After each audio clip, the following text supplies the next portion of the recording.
Salut à tous et bienvenue au Café Society avec notre invité. Et quel invité alors, attention, pas un sniper, un garçon qui a du cœur. C'est Eric Nolot. Salut Eric. Première fois qu'on me présente comme ça. C'est vrai? Ah oui, Eric, ça j'ai bien fait de venir. Non, on va voir si ça se passe bien. On va voir si ça se passe bien. Ouais. Mais ça commence bien. Mais de là à s'embrasser, ne soyons pas dans l'excès tout de suite. Eric, oui, je t'écoute. Est-ce que la célébrité t'a apporté le bonheur? Non.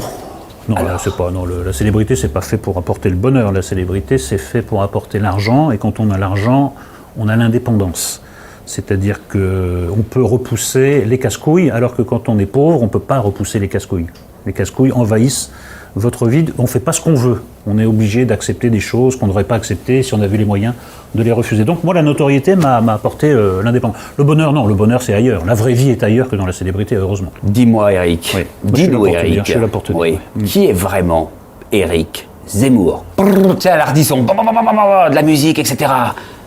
Focus sur toi, réponse. Non mais réellement, qui il est, selon toi? Je vais faire une réponse un peu décevante, mais contrairement à ce qu'on pourrait croire, ce que vous voyez de Zemmour à la télévision est très proche de ce qu'est Zemmour dans la vie. Ah. Il n'y a pas de personnage Zemmour. On entend dire, mais est-ce que Zemmour joue un rôle? Est-ce qu'il en rajoute? Non, il n'en rajoute pas. Non, il ne joue pas un rôle. Ce que Zemmour de la télé, c'est Zemmour de la vie, comme moi.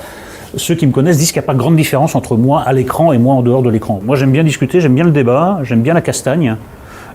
J'aime pas quand ça dégénère forcément, voilà, je pense qu'on peut pousser les arguments très loin, donc simplement ça fait 11 saisons qu'on fait équipe, on n'a pas besoin de se voir avant pour discuter de l'émission, on se connaît bien, on sait que ça va rouler, que ça peut matcher. Oui, que ça peut. Mais tu penses pas parfois qu'il va un peu loin quand même? Mais moi je lui dis. Ouais, je lui dis, j'ai même écrit. Bon, il y a des choses, enfin il y a certaines choses pour lesquelles j'ai dit à Eric. Je lui ai dit publiquement, je lui ai dit en privé, je l'ai écrit, Le Point m'avait demandé un papier sur son dernier bouquin, j'ai dit, sur 3 ou 4 points de ton bouquin, je trouve que tu déconnes. Donc je peux pas dire les choses mieux, il déconne. Voilà. Vous vous êtes connus, vous étiez amis avant de vous connaître, ou vous avez été chroniqueur dans l'émission, c'est comme ça que vous êtes connus? Non, pas du tout, c'est Ruquier qui a constitué le duo quand Michel Pollack est tombé malade. Moi j'avais croisé une fois Zemmour, je lui ai dit bonjour, c'est tout, je me souviens très bien, à la rédaction du Figaro, j'allais voir quelqu'un d'autre. Ouais.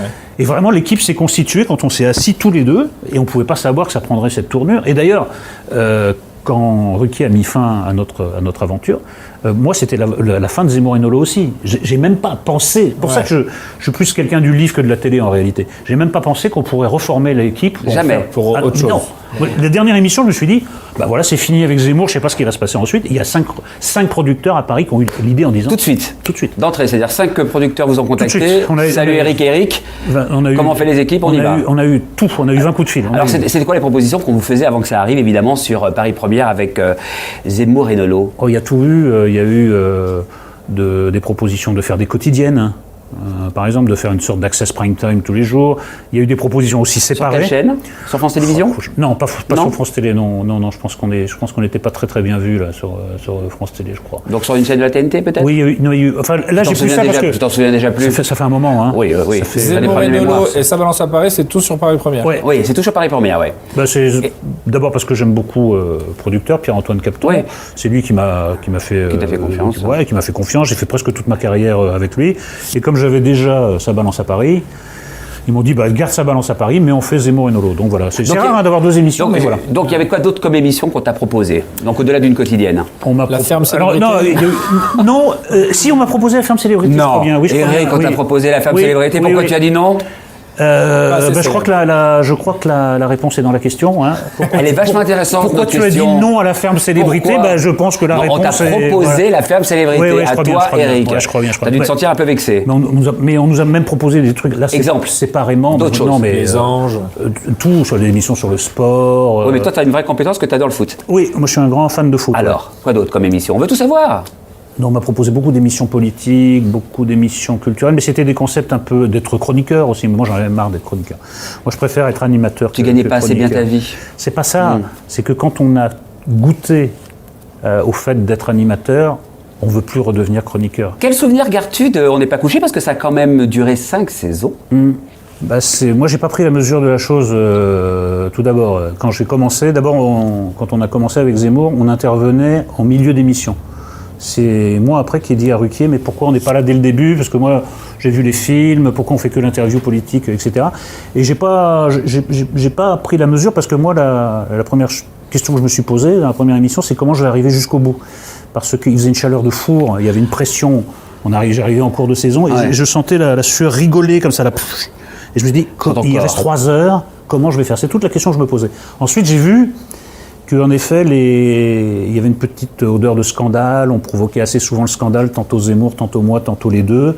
Et j'ai vu que ça prenait l'affaire d'un phénomène de société, quoi, un peu, voilà. Après, je pense aussi ce qui a fait le succès de l'émission et peut-être que le fait qu'on ait été repéré, c'est qu'il y a un a priori un peu pervers dans cette émission, c'est d'aller chercher quelqu'un comme Zemmour qui vient de la culture classique, qui vient de la culture politique, et moi qui viens de la littérature pure et dure, et de les opposer à ce qu'il y a de pire dans la production, j'ose même pas dire littéraire, mais livresque.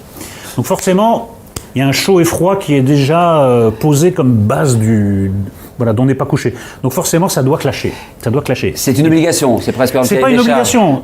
Non, pas une obligation. Mais tout est réuni pour que le clash arrive. Non, les conditions sont très favorables au clash. Voilà. Mais jamais Catherine Barma, la productrice, ou Laurent Ruquier, l'animateur, ne nous ont demandé d'aller au clash. Ouais. Ils nous ont pas dit allez-y dans ce sens. Ils connaissent la mécanique. Les deux personnalités, que ce soit Eric et Eric, ils savent très bien qu'il y a un gros potentiel éventuellement pour que ça se clash un peu. Bon, le potentiel est là. Cela dit, il n'y avait pas des clashs chaque semaine. Et on ne m'a pas dit, tiens, ça fait 3 semaines qu'il n'y a pas de clash, si vous y alliez un peu, les gars. Bon, il y a des émissions, ça se passe comme ça. On demande aux gens de jouer un rôle, de dire le contraire de ce qu'ils pensent. Moi, je ne faisais pas ça pour faire de la peine aux gens. Bon, après, la nature humaine est faite de telle façon que les gens préféreront toujours quelqu'un qui, droit dans les yeux, leur dit « moi j'ai adoré votre livre » alors qu'ils n'ont même pas ouvert le livre en question, que quelqu'un qui va dire des choses dures mais qui lui, comme je le faisais, a tout lu, a pris des notes, enfin a fait du boulot, quoi. Bon, je comprends, c'est plus agréable d'être caressé dans le sens du poil. C'est pas mon truc. Et surtout, Ruquier n'est pas venu nous chercher pour ça. Tu t'es remis de ton départ, sincèrement. À un moment, ça s'arrête au bout de 5 ans. De bons et loyaux services, et on dit comment? C'est Barma qui appelle, c'est Laurent qui appelle et qui dit on s'arrête? C'était à cause des polémiques que ça s'est arrêté? Je sais pas, Eric, ne sois pas langue de bois. Tu sais pourquoi c'est arrêté? Laurent a donné des versions assez différentes. Alors, donc, peut-être un jour, selon toi, quelle est la bonne version? Selon toi, Eric, pas selon Laurent ou monsieur Julien. Je pense qu'il estimait que dans l'économie générale de l'émission, le duo prenait trop de place. Le concept global. Alors précise pour les téléspectateurs. Le concept global dont n'est pas couché, un talk show, c'était un peu transformé en happening Zemmour et Nolo. Voilà. Ouais. Où on attendait un peu qu'est-ce qu'il va y avoir cette semaine, voilà. Après d'ailleurs, c'est un peu sur ces bases-là que ça a continué quand même avec d'autres. Bon, on attend, mais je trouve que peut-être que nous, on avait trop incarné ce concept du couple un peu, la paire un peu scandaleuse, où il va arriver forcément quelque chose, voilà. Mais Laurent a donné des versions un peu différentes, donc je ne sais pas. Et aujourd'hui, comment trouves-tu Laurent Ruquier aujourd'hui, après toutes ces années de On n'est pas couché, avec, je ne vais pas dire un regard bienveillant, on ne cherche pas le tacle, on cherche justement l'objectivité, de ton avis? Moi je trouve que, d'abord c'est une émission qui vieillit bien, ce qui est assez curieux, parce que des émissions aussi anciennes, au sens littéral du mot, ont tendance à s'user, je trouve que ça résiste bien. Le concept est très fort. Laurent, il fait. Moi, ce que j'admire, c'est de pouvoir le faire avec autant de conviction pendant aussi longtemps. C'est-à-dire que je pense que moi j'en aurais marre. Au bout d'un moment, au bout d'autant d'années peut-être. Ça se renouvelle un peu, c'est vrai que ça change un peu. Après tout, moi ça fait 8 ans que je fais aussi Ça balance à Paris comme chroniqueur, donc c'est aussi une émission ancienne. Mais je trouve qu'il a un talent et une résistance qui fait qu'il arrive à passer au-delà de la lassitude, du fait que les chroniqueurs changent et qu'il faut qu'ils s'adaptent un peu aux nouvelles personnalités. Voilà. Bon, de toute façon, tout le monde sait qu'il appartient à la légende de la télé. Donc ça, c'est sûr. Il est rentré dans l'histoire de la télévision, effectivement. Alors, on se dit tout, ça tombe bien. Le chroniqueur le plus brillant depuis votre départ, les deux Eric, dans l'émission de Laurent Ruquier, selon toi, vraiment, qui a été la perle rare, qui a été bien trouvée et qui a été excellente. Il y a selon le mot qui est employé, ce ne sera pas la même réponse. Par exemple, perle rare, ça c'est intéressant. Moi je trouve que c'est une perle rare, parce que c'est quelqu'un qui fonctionne avec des codes complètement étrangers à la télé. La manière dont il parle, la manière dont il développe ses idées, les angles qu'il choisit, à la télé on voit ça nulle part. Moi je trouve ça Vraiment, j'aime ça parce que c'est quelque chose d'original. C'est très dur de renouveler le genre du chroniqueur. Je trouve qu'il l'a renouvelé. Parce qu'il reste dans son couloir. Il n'essaie pas de s'adapter à des codes d'ailleurs un peu flous de la télévision. Il fait son truc et il reste dans son couloir. Il reste ce qu'il est. Oui, exactement. Et il ne devient pas ce qu'il n'est pas. Non, et il ne verse jamais dans un exercice où il cesserait d'être lui-même, où il essaierait de dire mais qu'est-ce qu'on attend de moi ? Il s'en fout de ce qu'on attend de lui. Il fait son boulot. Moi, je trouve qu'il est assez remarquable dans ce... Le ou la pire depuis le début de cette aventure. Moi, je pensais qu'on pouvait pas aller plus bas qu'Émeric Caron, mais je me trompais. Là. Et pourquoi parce qu'il y a eu Christine Angot. Oui, mais pourquoi Éric Caron pour commencer ? Parce que c'est quelqu'un qui était inculte et fier de l'être, ce qui est quand même un peu compliqué dans une émission culturelle, un talk show culturel. C'est une erreur de casting ? Alors pas forcément. Pas forcément Alors, parce que dans le cas de Caron et d'Angot, les têtes à claques peuvent être excellentes pour une émission. Ça fait parler. Donc d'un point de vue vecteur de communication, je ne pense pas que ça soit une erreur de casting. Du point de vue de la valeur intrinsèque des chroniqueurs, oui, je pense qu'il y a 2 erreurs de casting majeures. C'est-à-dire qu'il y a Caron, quelqu'un d'extrêmement sectaire, tout en certitude, pas sympa, qui s'entendait. Alors il y a ça aussi. Je pense qu'on a été la seule paire dont les 2 composants s'entendaient, ouais. Se complétaient, se chamaillaient, mais rigolaient. Et Zemmour, il aborde souvent le sujet avec moi, il me dit mais je remercie le ciel qu'on ait fait équipe ensemble, parce que j'aurais été avec Caron, bon ça se terminait dans le sang, ou ça se terminait par une dépression nerveuse, quoi. Et puis après Caron, il y a eu Angot. Et alors c'est quoi son problème, selon toi ? Angot, le problème c'est qu'un chroniqueur, il n'y a pas de profil professionnel précis. On voit bien tous ceux qui sont succédés étaient des gens assez différents. Mais il y a quand même l'idée qu'en tant que chroniqueur, tu dois t'intéresser un minimum à qui est en face de toi. L'artiste qui est en face de toi, la personne qui est en face de toi. Et je pense qu'elle est trop préoccupée d'elle, de son nombril et de quelques muqueuses alentour, pour pouvoir se préoccuper des autres et donc donner un changement. Et surtout, elle ne va voir ce qui lui est proposé qu'à travers le prisme de ses obsessions qui sont assez peu nombreuses mais très prégnantes. Donc là, je trouve que c'est un mot que j'utilise avec parcimonie, mais là, je pense qu'il y a une forme d'imposture. Oui. Je pense qu'il y a une forme d'imposture dans sa présence, dans l'émission. On n'est pas couché. Ça va finir comment tout ça ?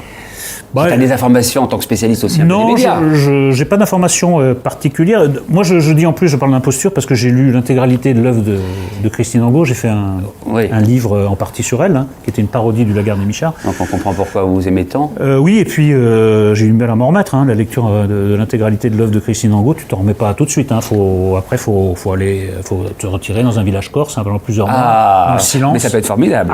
Moi, ça a été une expérience formidable magnifique. Que de se retirer dans un village corse. Mais si tu n'as pas de la chance d'avoir de la famille en Corse, il faut que tu vives avec ce que tu as lu, quoi. C'est pas, avec c'est Christine pas facile. Angot.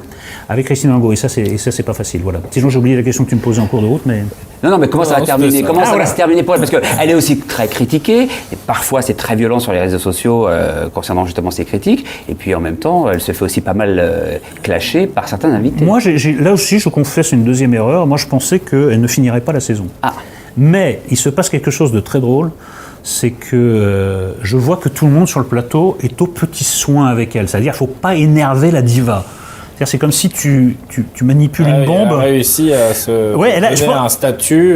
C'est le rapport de force. Ouais, c'est elle qui a instauré le rapport de force. C'est comme si tu manies une bombe, tu dis putain, pourvu que les 2 fils se touchent pas, parce que sinon ça me claque à la gueule et je suis mort, quoi. Donc là, tout le monde est là, oui. Il y a eu un épisode qui était extraordinaire. C'est quand elle a sorti cette bourde, mais pachydermique, que quand tu es artiste, c'est un plan B. Quand tu es artiste, oui, effectivement. C'est parce que tu n'as pas réussi à devenir docteur ou barman ou avocat. Et tout le monde l'écoutait et avait le même regard qu'un père ou une mère quand son enfant a réussi pour la première fois à faire caca dans le pot. Oh. Alors là, c'était pas un caca qu'elle déposait, c'était vraiment une grosse connerie, mais tout le monde avait ce même air inamoureux. Mais alors pourquoi ? Personne n'a répondu. Non, tout le monde a dit. Si, il y a eu, Bruno Solo a dit, c'est une manière de voir un peu, mais tout le monde était là. Elle a réussi à faire dans le pot. Ça, c'est magnifique. Mais ils ont peur de quoi, justement ? Qu'elle explose. Qu'elle explose. Mais qu'elle explose, c'est-à-dire qu'elle fait le bad buzz cette fois. Elle l'a déjà fait. Elle l'a déjà fait. Puisque... vous voulez dire ? Non, mais c'est arrivé. Elle a quitté le plateau. Ah oui. Ils ont accepté de montrer Sandrine Rousseau en pleurs, mais pas Angot en train de balancer ses fiches, d'insulter le public et de revenir dans sa loge. ensuite. Et là, on est allé parlementer avec Mademoiselle Angot pour qu'elle veuille bien revenir, parce qu'on ne serait pas passé de sa présence, n'est-ce pas ? La vie aurait été quand même beaucoup plus fade sans elle. Donc je pense que comme toutes les gens qui sont un peu tyranniques, c'est une victime en gros. Il ne s'agit pas de nier ça. Une victime d'inceste, elle en a fait des. Ça, on le sait, bien livres. sûr, oui, mais bon. Il ne s'agit pas de ça. Aujourd'hui. Mais il s'agit simplement de dire que le fait d'avoir été indiscutablement une victime ne donne pas tous les droits. Mais c'est peut-être une écorchée vive. Oui, mais écorcher vive, c'est un peu facile. Bah, oui, parce mais... que tout le monde doit se régler sur l'écorcher vive. Il y avait sans doute des gens qui avaient des problèmes sur ce plateau. Il y a peut-être des gens qui ont des traumatismes qui n'en parlent pas. Il y a peut-être des gens qui ont des traumatismes et qui ne décident pas d'en faire 1, 2, 3 livres. Il y a peut-être des gens qui ont des traumatismes et qui ne décident pas d'en faire de l'exhibition. Je pense qu'il y en avait sur ce plateau et il y en a beaucoup qui ont dû se succéder à On n'est pas couché sans aborder le sujet. Peut-être que moi, toi, Julien, nous avons des traumatismes. Peut-être qu'on n'éprouve pas l'envie d'aller les raconter en public, d'en faire un spectacle et de prendre tout le monde en otage en disant... Tout le monde va se régler sur ma souffrance, sur mon statut d'écorché vif. On va aller maintenant faire un tour du côté de la télévision au sens très large. Quelles sont les émissions que tu regardes aujourd'hui ou que tu as plaisir à regarder effectivement à la télévision? 1 ou 2 émissions? Moi, je regarde plutôt le soir, parce que je ne suis pas chez moi. Exemple. Donc, exemple, c'est une ancienne chroniqueuse de Ça balance à Paris, mais qui a fait une reconversion que je trouve incroyable, c'est Elisabeth Quint. Eh oui. Le journal 28 minutes sur Arte, c'est formidable. remarquable. Moi, c'est un magazine. Tu regardes ça? Je regarde ça, je regarde le journal d'Arte avant. Alors, c'est bizarre parce que Ça balance à Paris a fourni quand même les troupes maintenant d'élite, puisque c'est Anne-Elisabeth Lemoine qui anime C'est à vous, et je trouve... L'émission a toujours bien roulé, mais je trouve que cette émission, depuis quelque temps, a atteint une vitesse de croisière que je trouve remarquable. Je regarde ça aussi. Un mot sur TPNP, est-ce que tu l'aimes bien cette émission? On te voit souvent, donc aux côtés de Cyril Hanouna, notre ami. Oui, je cultive des amitiés un peu étranges. D'ailleurs, Pourquoi? Je sais pas, on me le reproche. Non, on te reproche quoi? Pourquoi on te reproche d'aller dans l'émission TPNP? En tant que chroniqueur? Non, mais pas en tant que chroniqueur. Non, mais on me reproche d'être pote avec Hanouna, par exemple. Alors on te dit quoi? Parce que, apparemment... Non, mais apparemment, on ne peut pas avoir comme idole cinématographique Yasujiro Ozu, le réalisateur japonais auquel je voue un culte, et puis se marrer avec Hanouna. Il faut choisir. Moi, je ne choisis pas. Là, par exemple, je sors dans quelques semaines maintenant un livre sur le foot. Oui. Et j'explique dans la préface que j'ai découvert le foot et la littérature en même temps. Et que moi, je m'éclate autant à voir un match qu'à lire à la recherche du temps perdu. C'est deux émotions, évidemment, qui ne sont pas exactement les mêmes, mais ça me met dans le même état. Alors, selon toi et avec ton œil aiguisé, qui est vraiment, alors ça c'est la question pour tout le monde, je vais faire pareil pour toutes mes questions maintenant, qui est vraiment Cyril Hanouna, selon toi? Parce qu'on le connaît et on l'adore, et il y a des gens qui le détestent aussi. Alors c'est qui, selon Éric Nolot? Cyril Hanouna, pour moi, c'est une des 2 ou 3, il n'y en a pas eu énormément quand même ces dernières années, une des 2 ou 3 grandes révélations de la télévision. C'est-à-dire quelqu'un qui a inventé quelque chose et qui s'est emparé de ce qu'il a inventé pour le pousser au maximum. Après, on n'est pas obligé de tomber à genoux devant les émissions de Cyril, mais moi j'ai fait Touche pas mon poste quand c'était encore sur France 4. J'aurais pas parié, franchement, un centime sur le fait que ça allait devenir ce phénomène. Il a créé quelque chose. Et là, je parle d'un point de vue d'animateur. Quand je suis dans une émission d'Hanouna, ce qu'il fait comme animateur, d'un point de vue technique, c'est ahurissant. La capacité d'improvisation, de maîtriser une émission, de tout d'un coup renverser le conducteur. Moi, je suis un peu accroché à mon conducteur. Il ne faut pas venir me bousculer trop. Je sais ce que je vais faire, je sais ce qui va se passer dans 10 minutes. Hanouna ne sait pas ce qui va se passer 10 minutes après dans son émission parce qu'il est capable de le changer. Voilà. Donc il faut que tous les techniciens s'adaptent, que tous les chroniqueurs s'adaptent. C'est un showman. C'est un grand showman. Il est très très bon justement pour le professionnel. direct. Absolument. Et un mec très Gilles sympa. Verdez, oui, sympa. C'est une référence aussi pour toi autour de cette table. C'est objectif que je pose cette question. Non, faut pas y voir malice. Une référence. Non, mais il a quand même le mérite de dire ce qu'il pense. Je sais pas si c'est toujours le cas. C'est-à-dire? Je pense que parfois il en rajoute des tonnes dans un sens ou dans l'autre, et je pense que parfois il pourrait très bien dire l'inverse avec la même conviction. Je crois que parfois il fait passer les nécessités du show avant les nécessités de la sincérité. Je crois. Mathieu Delormeau, un avis? J'ai pas beaucoup d'avis sur Mathieu Delormeau. Là vraiment, je me sens d'un univers très étranger à Delormeau. Ouais. C'est vrai. Ouais. Et si on te proposait d'être chroniqueur, ou si on t'avait proposé, réellement, tu es au chômage, de nouveau, il n'y a rien, je m'appelle Éric Nolot avec mon parcours, tu pourrais dire oui? Tous les ans, Cyril me le propose. Ah. Tous les ans, il me dit viens bosser. Voilà. Bon, de toute façon, là, d'un point de vue technique, je ne botte pas en touche. Non, mais d'accord. C'est pas compatible avec oui, mais mes engagements. Chaque année, il te sollicite donc depuis maintenant des années, nombreuses années. Et à chaque fois, je lui dis, tu sais, il faudrait qu'on arrête de flirter, qu'on mette un peu la langue un jour, qu'on bosse vraiment ensemble. Mais ce sera peut-être pas TPMP, ça pourrait être la radio quand il reviendra. Moi, je fais pas beaucoup de radio en ce moment. Pourquoi on ne montrait pas un truc à la radio? Moi, j'adorerais faire une émission avec Hanouna à la radio. Eric, un mot sur l'affaire Tex? Bon, je trouve ça concernant, quoi. Après, moi, ce qui me fait rire, c'est quand il arrivera au Prud'homme, où ils expliqueront qu'il s'est fait virer pour quelque chose, une blague, bon, qui n'était pas fine, mais enfin, Oui. pas de quoi, voilà, dans une émission qui n'était pas la sienne. Je pense que son Et avocat... pas en tant va se qu'animateur, mais en tant qu'humoriste? Oui, non, mais ça, je pense que les Prud'hommes, ça va être un très très grand moment de rigolade, justement. Ça va être la meilleure blague de texte, peut-être. Après, la blague, bon, franchement, c'est une blague beauf. Enfin, comme l'humour est basé sur la limite, de flirter avec les limites, texte dans cette blague, encore une fois, moi, ça m'a pas fait hurler de rire, mais enfin, bon, on a entendu d'autres quand même, il flirte avec une certaine limite. Et pourquoi ils lui ont coupé la tête, selon toi? Bah, parce qu'il voulait le faire avant. Il voulait le faire avant, et je crois qu'il y a un dicton qui dit, quand tu veux abattre ton chien, tu dis qu'il a la rage. On voulait abattre Tex, on a dit qu'il avait la rage. Un mot aussi sur France Télévisions et sa présidente, Madame Ernotte. As-tu un avis? Moi, je suis assez, globalement, je suis assez déçu de l'aspect culturel, voilà, de France Télévisions. Je pense que ça fait partie des principaux cahiers des charges de la télévision publique. Je pense que ça manque un peu d'ambition. Pour une raison que je trouve particulièrement triste, c'est que normalement la télévision publique devrait être complètement débarrassée de tout souci d'audimat. On sait qu'il n'en est rien, il scrute les chiffres le matin autant que les chaînes privées, et comme la culture rameute quand même beaucoup moins de monde que d'autres formes de télévision, on a tendance à sacrifier cet aspect pour proposer des choses plus faciles. Je suis un peu déçu de ce manque de courage. Voilà. Un avis également sur Balance ton porc? Balance ton porc, c'est quand même très très difficile de ne pas être d'accord avec la base de la chose, c'est-à-dire la dénonciation des violences faites aux femmes. Après, comme il arrive souvent, c'est que le phénomène de correction va trop loin. C'est-à-dire que, on a l'impression que maintenant tout homme est potentiellement un agresseur ou un violeur. Il y a même eu des statistiques particulièrement farfelues sorties par mademoiselle Dehaze, Caroline Dehaze. Que tu connais bien et que tu aimes beaucoup également. Je crois que c'est réciproque. Oui, je pense qu'elle te le rend bien. Je crois qu'elle m'aime beaucoup. Elle m'a dit que... Enfin, elle n'a pas dit, elle a annoncé qu'elle s'était retirée des réseaux sociaux parce que j'étais vraiment trop méchant, quoi. Ce n'est pas bien. Donc j'ai au moins réussi ça dans ma vie, donc c'est pas mal. Mais d'accord. C'est pas mal. Bon. Après, le fait de pousser les choses si loin, à mon avis, est basé sur un raisonnement erroné. C'est qu'une erreur n'en corrige pas une autre, elle s'y ajoute. Il y a deux erreurs. La première erreur, c'est d'avoir accepté avec tant d'indulgence et de complaisance les violences faites aux femmes. Et la deuxième erreur, c'est maintenant de lâcher une parole complètement désordonnée où c'est jusqu'au boutiste. C'est-à-dire que on a l'impression qu'il y a une guerre des sexes et qu'il faut se sentir coupable d'être un homme en général. Bon, alors en plus, Caroline Dehaze ou d'autres font comme si elle parlait au nom de toutes les femmes. Quand vous parlez avec les femmes, les avis sont beaucoup plus nuancés que ça, beaucoup plus partagés. Donc je trouve qu'il y a une confiscation de la parole des femmes par quelques porte-paroles. Je pense que les femmes méritent mieux comme porte-parole que Caroline Dehaze. Ouais. Et donc le CSA a été récemment saisi par des centaines de signalements suite aux propos de M. Besnéard. Oui, mais là, contre justement Madame Dehaze. Quand elle s'exprime, j'ai envie de la gifler. Est-ce que quelqu'un peut croire vraiment qu'il pourrait passer aux actes? C'est une expression. Non, puis connaissant le personnage, oui. En plus, Besnéard, c'est une expression. Oui. Simplement, il a pointé quelque chose que je trouve très juste, c'est que quand Mademoiselle Caroline... Parce qu'elle est pénible, elle est sectaire. Et surtout, elle a fait du féminisme un fonds de commerce. Voilà, c'est une petite entreprise, Caroline Dehaze, elle a besoin de tout le temps pousser le bouchon plus loin. Voilà.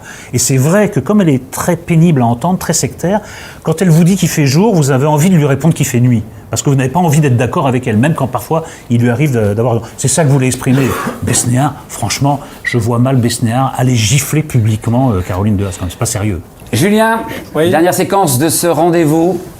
Le bug. Un vrai café. Petite dédicace. Oui, non, un vrai café. Alors, un vrai café. Mais on n'a pas les moyens. Tu gagnais combien chez Ruquier? Je gagnais bien ma vie. À très bientôt. Vous portez bien, vous êtes heureux. Eric, on t'embrasse. Tu prends soin de toi. La question, c'était oui, sur le salaire. Ton salaire. Je t'entends très mal. C'est vrai. Je suis dans un tunnel. Mais où êtes-vous? Excuse-moi. Je le savais. À très bientôt. Hein. Bye. Salut tout le monde. C'est quand même dommage qu'ils soient pas venus avec Eric Zemmour. Moi, j'adore. C'est un duo culte, hein, comme Tic et Tac. Ouais, ou Stéphane Echer.